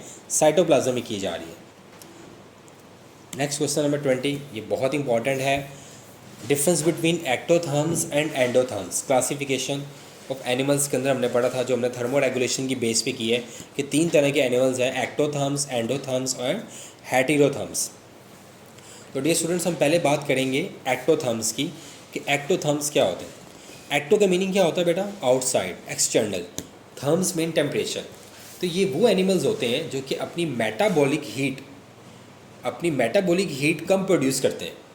Animals which produce metabolic heat at low level and that is also exchange quickly with the environment. और जो प्रोड्यूस भी करते हैं वो एनवायरनमेंट के साथ एक्सचेंज भी कर देते हैं। However absorb heat from their surrounding. लेकिन ज़्यादातर जो बॉडी को हीट रिक्वायर्ड होती है ये कहाँ से लेते हैं? इन्वायरमेंट से लेते हैं, सराउंडिंग से लेते हैं। तो इसलिए इनको एक्टोथर्म्स बोला जाता है। एक्टो मीन क्या? आउटसाइड। मतलब ये अपनी हीट जो है ये अपने कहाँ से लेते हैं? इन्वायरमेंट से लेते हैं, बजाय कि खुद मेटाबॉलिज्म के थ्रू हीट प्रोड्यूस करने के। ये अपने सराउंडिंग से, ये अपने इन्वायरमेंट से क्या प्रोड्यूस कर रहे हैं? हीट प्रोड्यूस कर रहे हैं। Therefore they are called ectotherms. Ecto mean outside, surroundings. ठीक है, तो ये वो एनिमल्स हैं जो कि सराउंडिंग से हीट लेते हैं और मेटाबॉलिक हीट पे रिलाई नहीं करते। और ये कौन कौन है? ये बहुत इंपॉर्टेंट एमसीक्यूज़ के लिए, invertebrates, fish, amphibians and reptiles. अब एंडोथर्म्स, ये उल्टा होंगे इसके। एंडो मीन क्या होता है? इनसाइड। तो एंडोथर्म्स क्या होंगे? ये वो एनिमल्स होंगे जो अपनी बॉडी हीट खुद जनरेट करेंगे थ्रू क्या? मेटाबॉलिज्म, और सराउंडिंग से बहुत ही कम हीट को अब्जॉर्ब करेंगे। वो हमारे पास क्या होंगे? Endotherms. Animals that generate their own body heat through heat production as by product during metabolism are endotherms. मतलब वो एनिमल्स जो अपनी बॉडी हीट खुद प्रोड्यूस कर रहे होते हैं मेटाबॉलिज्म के जरिए, उन्हें हम क्या बोलते हैं? एंडोथर्म्स। और ये कौन कौन से हैं? Flying insects, some fishes, birds and क्या? मैमल्स। अगेन इनकी एग्जांपल्स बहुत इंपॉर्टेंट एमसीक्यूज़ के लिए। नेक्स्ट क्वेश्चन है difference between shivering and non shivering thermogenesis. ये भी एक बड़ा इंपॉर्टेंट क्वेश्चन है बोर्ड के लिहाज से, कि शिवरिंग और नॉन शिवरिंग थर्मोजेनेसिस क्या है।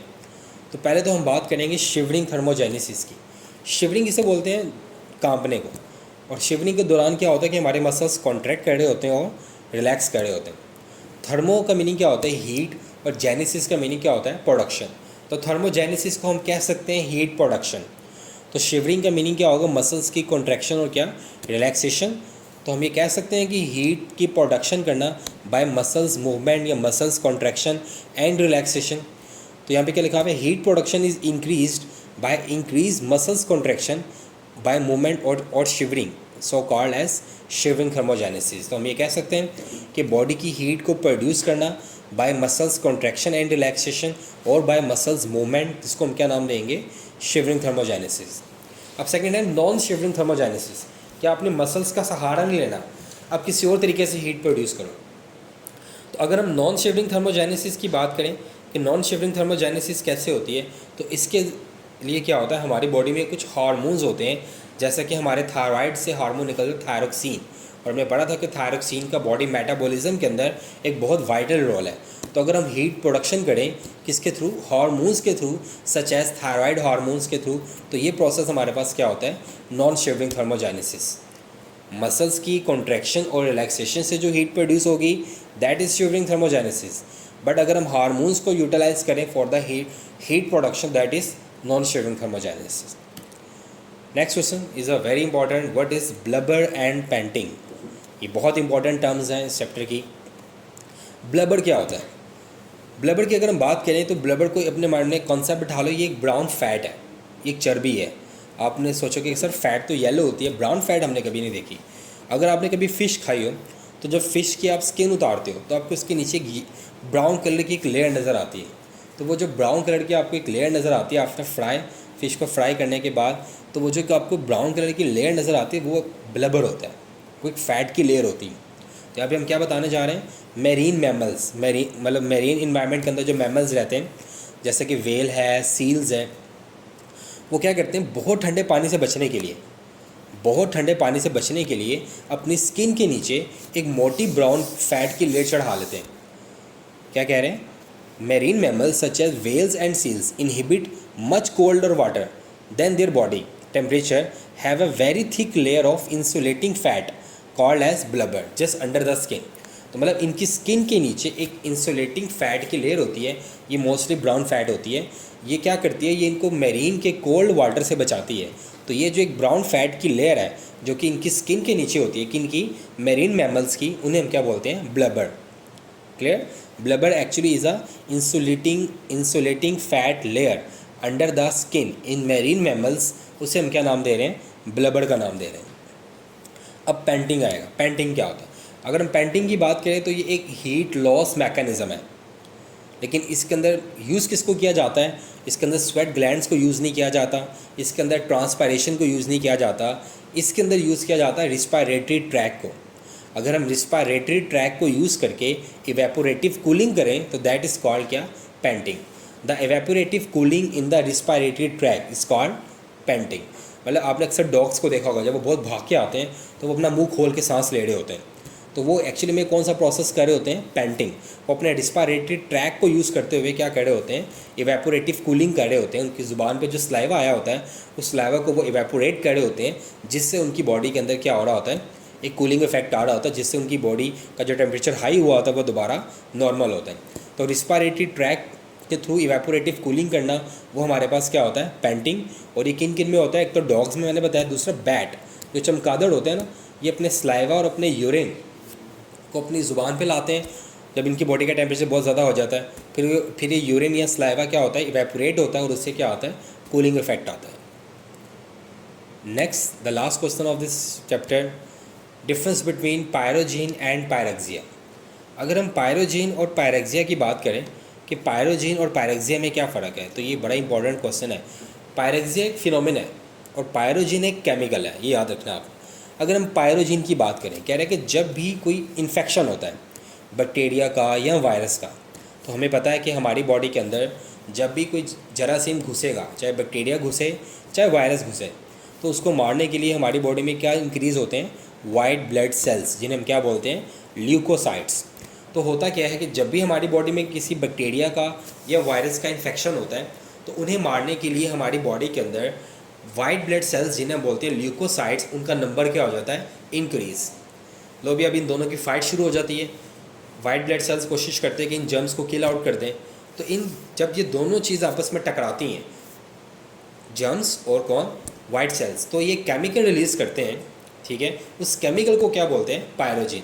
These pathogens and the blood cells produce chemicals called as pyrogen. तो मतलब पायरोजीन एक ऐसा केमिकल है जो रिलीज़ होगा जब बैक्टीरियल सेल या वायरल सेल्स, ये बैक्टीरियल और वायरल इन्फेक्शन और वाइट सेल्स की तादाद क्या होती है, ज़्यादा होती है, और जब इन दोनों का आपस में इंटरेक्शन होता है तो ये रिलीज़ करते हैं केमिकल, जिसको क्या बोला जाता है, पायरोजीन। अब सवाल है कि पायरेक्सिया क्या होता है। अब पायरोजीन तो हमने पढ़ लिया है कि जब भी बैक्टीरिया या वायरल इन्फेक्शन होता है तो वाइट सेल्स की तादाद ज़्यादा होती है। ये वाइट सेल्स और पैथोजिन दोनों मिलकर एक केमिकल रिलीज़ करते हैं जिसे पायरोजीन बोला जाता है। अब ये पायरोजीन क्या करता है, ये पायरोजीन जाता है हमारे हाइपोथैलेमस के पास, और हमें पता है कि हमारा हाइपोथैलेमस क्या है, इट्स अ थर्मोस्टेट सेंटर, जो कि हमारे टेम्परेचर को मैनेज करता है, एक ऑप्टिमम लेवल पे रखता है। तो ये पायरोजीन क्या करेगा, ये डिस्प्लेस कर देगा the set point of hypothalamus above the normal of 37, जिसके रिजल्ट में हमारी बॉडी का टेम्परेचर क्या होगा, हाई हो जाएगा, और इस कंडीशन को हम क्या नाम देंगे, पायरेक्सिया नाम देंगे। तो pyrexia is a fever, is a phenomena, but pyrogen is a chemical which release when bacterial or viral infection occur and the white blood cells get increased. Both release a chemical that is called pyrogen, and this pyrogen displays the set temperature of hypothalamus above the 37 degrees Celsius, and this phenomena is called pyrexia, and it is a protective mechanism against the pathogen. अब सवाल यहाँ पे ये आता है कि आपके mind में सवाल आएगा कि सर फीवर तो हम समझते हैं कि हमारे लिए नुकसानदेह है, then how it's protective mechanism. तो डियर स्टूडेंट, अगर आपको फीवर होता है तो तभी आपको पता चलेगा कि आपकी बॉडी में कोई इन्फेक्शन हुआ है या आपकी बॉडी के अंदर कोई बैक्टीरिया आया है या वायरस आया है। अगर आपकी बॉडी में फीवर नहीं होता तो आप कैसे पता चलवाओगे कि आपकी बॉडी के अंदर कोई इन्फेक्शन है या नहीं है। तो डियर स्टूडेंट्स, ये हमारे शॉर्ट क्वेश्चंस हैं होम्योस्टेसिस चैप्टर के। ये सारे पास पेपर्स के क्वेश्चंस हैं और ये बहुत बहुत बहुत इंपॉर्टेंट क्वेश्चंस हैं जो अक्सर बोर्ड में आते हैं। इस चैप्टर की जो एक्सरसाइज है वो आपको दूसरी वीडियो में मिल जाएगी, इसी प्लेलिस्ट में आपको मिल जाएगी। और नेक्स्ट हम अभी डिस्कस करते हैं MCQs of the chapter of homeostasis. अस्सलाम वालेकुम dear students, this is doctor Hamza Tanzeel. आज हम डिस्कस करेंगे होम्योस्टेसिस के MCQs जो कि बोर्ड के पॉइंट ऑफ व्यू से बहुत इंपॉर्टेंट है। अगर आपने इन MCQs को सॉल्व कर लिया तो आपके लिए बोर्ड एग्ज़ाम्स के अंदर इन MCQs को जो आएंगे आपको एक्सपेक्टेडली वो सॉल्व करना आसान होगा। तो डियर स्टूडेंट्स, हम स्टार्ट करते हैं, लेकिन उससे पहले MCQs के लिए एक टिप है कि जब भी आपके सामने कोई MCQs आता है तो सबसे पहले आपने उसकी स्टेटमेंट पढ़नी है गौर से, और उस स्टेटमेंट के अंदर एक जो सेंट्रल वर्ड होता है वो वर्ड जो कि उस स्टेटमेंट को एक्सप्लेन करा होता है, डिस्क्राइब करा होता है, आपने उससे सोचना है। देन आपने उसकी रिलेटेड जो जो चीज़ें बुक्स में पढ़ी हैं आपने उन्हें मेमोराइज़ करना है कि आपने वो चीज़ें कहाँ कहाँ पढ़ी थी। फिर आपने सबसे पहले लॉजिकल नहीं सोचना, सबसे पहले आपने बुक की लाइन फॉलो करनी है कि ये आपने बुक में ये लाइन एज इट इज़ कहीं पढ़ी है। अगर आपको वो लाइन एज इट इज़ कहीं पढ़ी है तो आपने वही आंसर टिक करना है जो बुक में मैंशनड है। अगर आपको लगता है कि ये line as it is book में नहीं है, ये क्वेश्चन थोड़ा लॉजिकली है, देन आपने किसी लॉजिकल कंक्लूजन की तरफ जाना उसके आंसर के लिए। लेकिन फर्स्टली कभी भी आपने लॉजिकल कंक्लूजन ड्रॉ नहीं करना किसी भी MCQs को लेकर। ये भी हो सकता है अगर इसको ऐसे करें तो ये भी बन सकता है, ऐसा नहीं। सबसे पहले आपने बुक की लाइन को फॉलो करना है, बुक की लाइन को फॉलो करने के बाद ही नेक्स्ट आपने लॉजिकल MCQs को सोचना है। तो डियर स्टूडेंट्स, हम स्टार्ट करते हैं अपने MCQs। सबसे पहला MCQs जो है, which organ is central station of metabolism. कौन सा ऑर्गन ऐसा है जो सेंट्रल स्टेशन है मेटाबॉलिज्म का। तो डियर स्टूडेंट्स के ऑप्शन है liver, kidney, spleen and skin. Students, आपने होम्योस्टेसिस के अंदर एक्सक्रीटरी ऑर्गन में जब लिवर पढ़ा था तो लिवर की सेकंड लाइन में ये मेंशन्ड है कि लिवर जो है ये सेंट्रल स्टेशन है किस चीज़ का, मेटाबॉलिज्म का। तो ये बुक की ही लाइन है, तो उसमें हमें किसी भी लॉजिक की ज़रूरत नहीं है। Second MCQs, the incidence of calcium oxalate type stone of kidney is, कि कैल्शियम ऑक्सलेट का जो स्टोन है वो कितने % उसके होने के चांसेस होते हैं, 15%, 60%, 50% या 70%। तो डियर स्टूडेंट, जो इसका जो आंसर है ये आप लोगों ने अपनी बुक में बहुत क्लियरली पढ़ा हुआ है, इसका आंसर क्या है, 70%। उसके बाद है the incidence of calcium phosphate stone in kidney, कि हमारी किडनी के अंदर कैल्शियम फॉस्फेट के स्टोन होने के कितने % चांसेस हैं। तो स्टूडेंट्स, आप इसका आंसर जानते हैं, ये भी बुक की लाइन में मेंशन्ड है कि 15% इंसिडेंस होता है किसी चीज़ का, कैल्शियम फॉस्फेट के स्टोन्स का। नेक्स्ट अगेन वही MCQs है, the incidence of calcium phosphate stone in kidney is, तो वो हमें पता है वो कितना है, 15% है। उसका क्या है, which of the following part of plant is excretophore, कि प्लांट का कौन सा पार्ट जो है वो एक्सक्रीटोफोर है।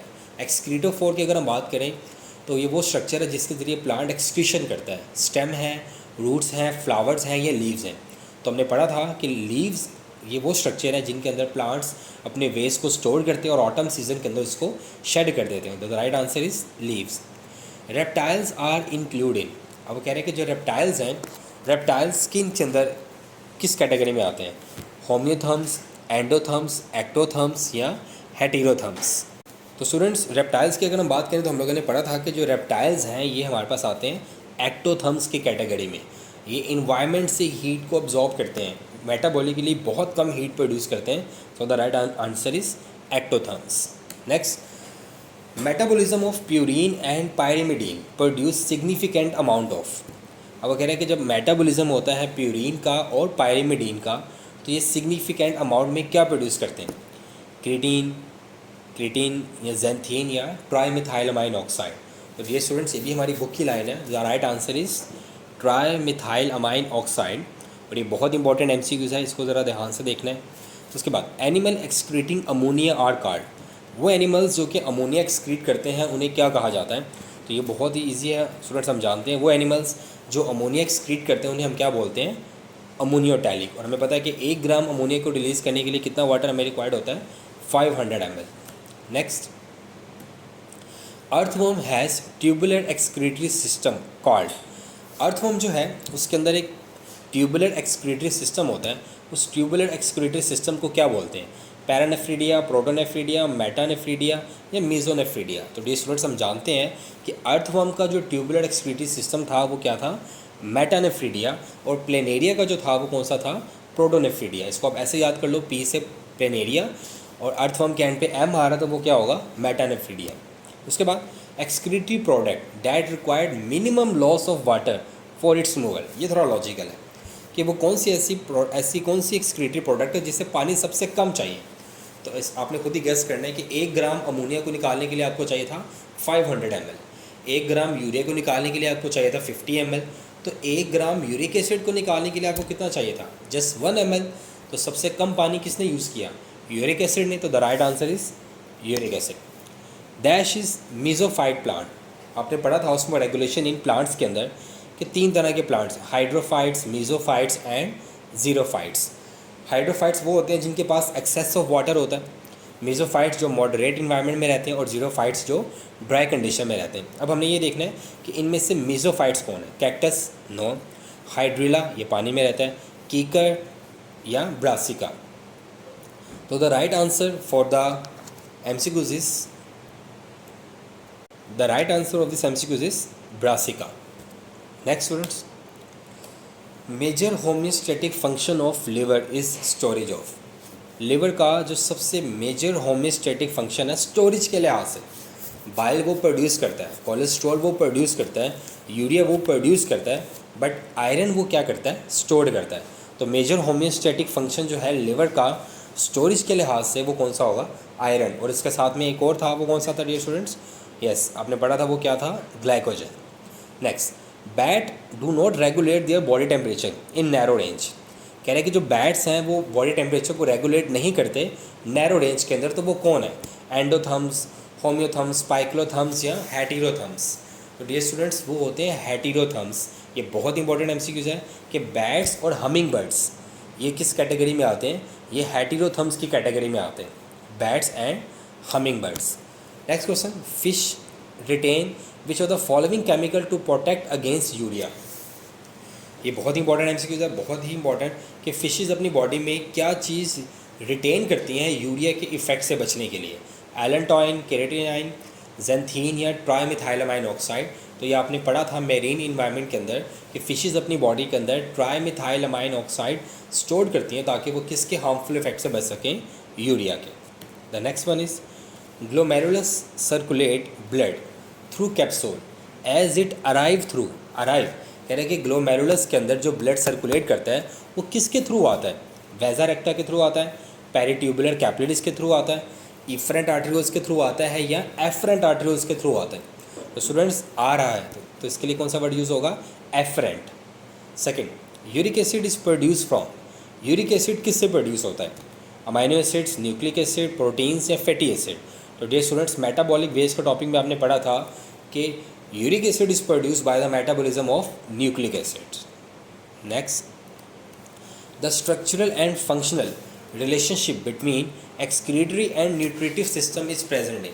कह रहे हैं कि वो कौन सा ऐसा क्लास ऑफ एनिमल्स हैं जिनके न्यूट्रिटिव और एक्सक्रीटरी सिस्टम के अंदर आपस में क्या है? सिमिलैरिटी है। प्लेनेरिया, अर्थवर्म, नाइडेरिया या insects.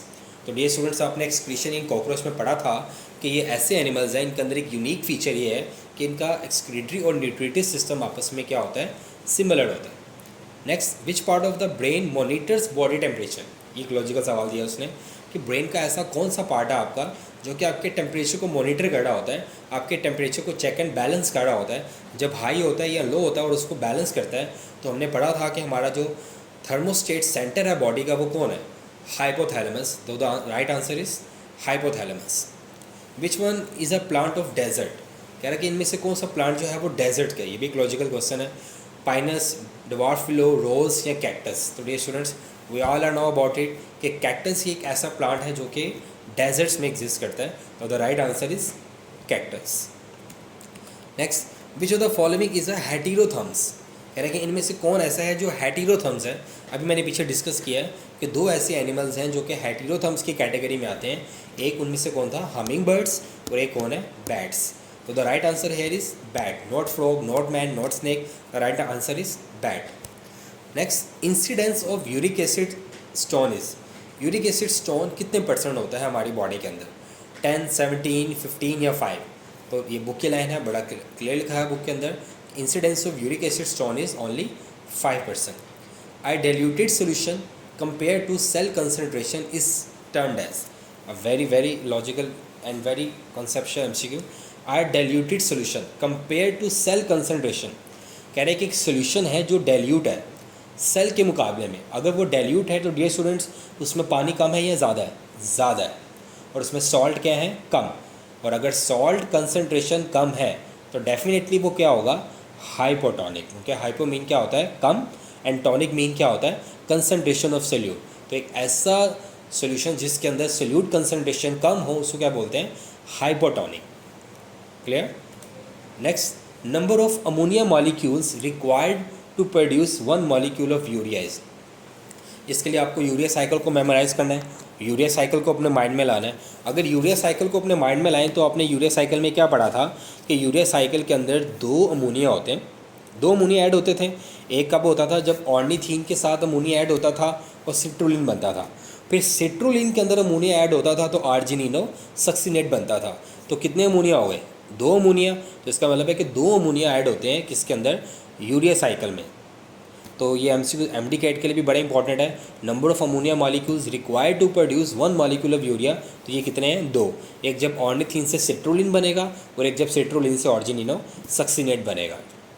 Next, these have adaptations for reduced rate of transpiration. कैरेट में से कौन सा पौधा जो है वो अडेप्टेशंस करता है पानी को बचाने के लिए, जीरोफाइट्स, मीजोफाइट्स, हेलोफाइट्स, हाइड्रोफाइट्स. तो students the right answer is xerophytes. We now the xerophytes are the plants which live in a extreme dry conditions.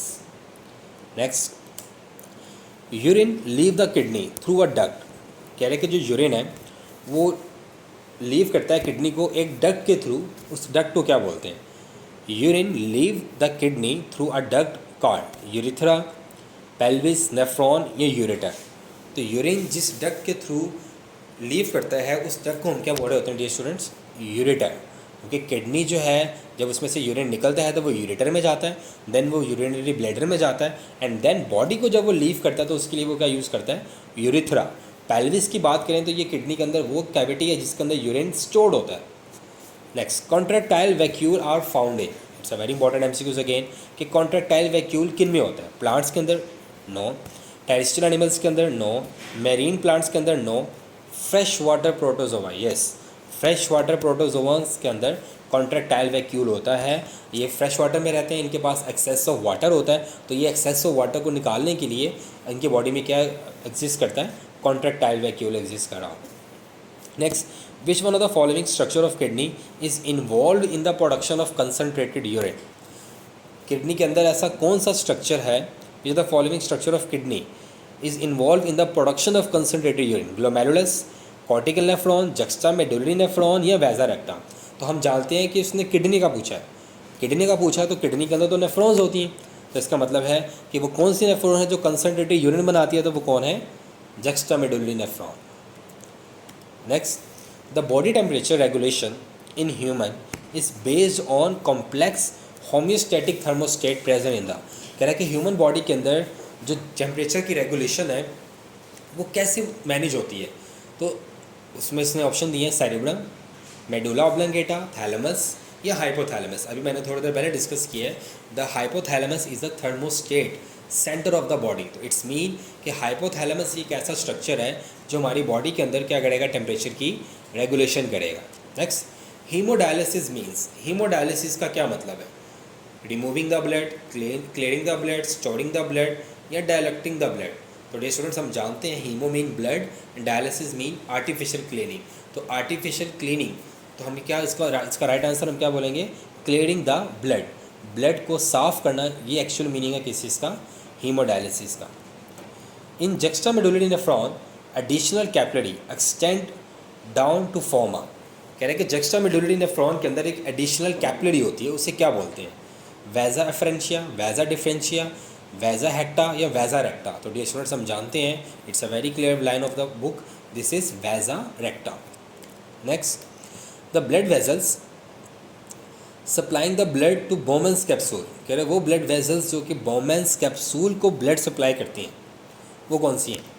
The blood vessels supplying the blood to Bowman's capsule, it's a very logical question. Afferent arterioles, efferent arterioles, renal artery, ये renal vein. अब उसने यहाँ पे word use किया blood vessel का, जो कि blood supply करती है किसको? बोमेंस कैप्सूल को। तो डियर स्टूडेंट्स, हम जानते हैं कि बोमेंस कैप्सूल एक किसका स्ट्रक्चर है? किडनी का स्ट्रक्चर है, नेफ्रॉन का स्ट्रक्चर है, जो कि किडनी में होती है। तो इसका मतलब है कि किडनी को जो ब्लड सप्लाई की जाती है वो किसके थ्रू की जाती है? रीनल आर्टरी के थ्रू। तो the right answer is here is renal artery. अगर वो यहाँ पे ये कहता है कि ग्लोमेरुलस के अंदर ब्लड सर्कुलेशन किसके थ्रू आती है, अराइव किसके थ्रू होती है, तो हम कहते हैं कि वो एफरेंट आर्टरियोल है, जाती वो इफरेंट के थ्रू है। बट यहाँ पे इसने पूछा कि बोमेंस कैप्सूल को ब्लड कौन देता है? तो बोमेंस कैप्सूल को जो ब्लड सप्लाई है वो सारी की सारी कौन देगा? रीनल आर्टरी ही देगी। Next, among vertebrates uric acid is the chief nitrogenous waste in birds and, कह रहा है कि यूरिक एसिड जो है अमंग वर्टिब्रेट्स की अगर हम बात करें, uric acid is a chief nitrogenous waste in birds and, मतलब यूरिक एसिड जो है एक तो वो बर्ड्स का वेस्ट है, उसके अलावा वो उनकी बॉडी का वेस्ट है, फिशेस, एम्फीबियंस, मैमल्स या रेप्टाइल्स। तो dear student, the right answer here is reptiles. आपकी बुक में एक डायग्राम बनी हुई है जिसमें स्ट्रक्चर बना हुआ है अमोनिया, यूरिया, यूरिक एसिड का। उसके नीचे ये लिखा हुआ है कि बर्ड्स और रेप्टाइल्स जो होते हैं ये यूरिक एसिड को एक्सक्रीट कर रहे होते हैं। Next, the absorption of sodium in the ascending limb of the loop of Henley is controlled by a hormone. ये बात हमें पता है कि असेंडिंग लूप ऑफ हेनले से जो सोडियम आयंस का आउटफ्लो हो रहा होता है उसे कौन सा हार्मोन कंट्रोल करता है? Anti diuretic? No. Progesterone? No. Testosterone? No. Aldosterone? Yes, aldosterone is a hormone जो कि एड्रिनल कॉर्टेक्स से आता है, और इसका काम क्या होता है? इसी का ही काम होता है कि सोडियम आयंस को असेंडिंग लूप ऑफ हेनले से क्या करना? आउटफ्लो करवाना। नेक्स्ट, तो स्टूडेंट्स, हमारे पास ये एमसीक्यू से चैप्टर होमियोस्टेसिस के, होप्स हो आप लोगों ने ये एमसीक्यू जो है वो अच्छे से सुने होंगे। अगर किसी के माइंड में एमसीक्यूज़ के रिलेटेड या शॉर्ट क्वेश्चंस के रिलेटेड कोई भी क्वेश्चन है तो यू कैन कमेंट बिलो।